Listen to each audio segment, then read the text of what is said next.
tinagpuan na festival karon sa naunhan ko sa tuwa nga Happy Fiesta. It's a Happy Fiesta for Cagayan de Oro. It's sa akong, based on my community, let's buy local products. Let us support our MSME. Luwi po, kung di na ito supportahan. Let us not ask for discounts, palit lang na. Okay, kung di, how can they survive? Sa karong panahon na mamitay tao sa ila, micro, small, medium enterprises. So, ang atong hangyo lang kay with the help of our beloved Mayor Rolando Clarice Uing, itaganong importansya, maybe this will not be only a yearly activity. Pag umasa fiesta, magpadayon ta.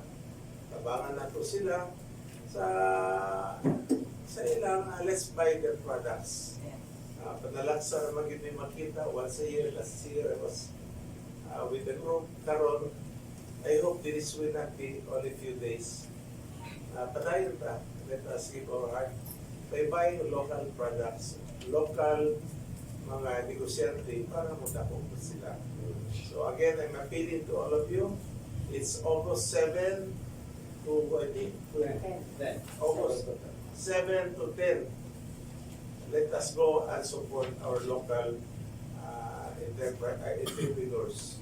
Okay lang. Salamat. Salamat.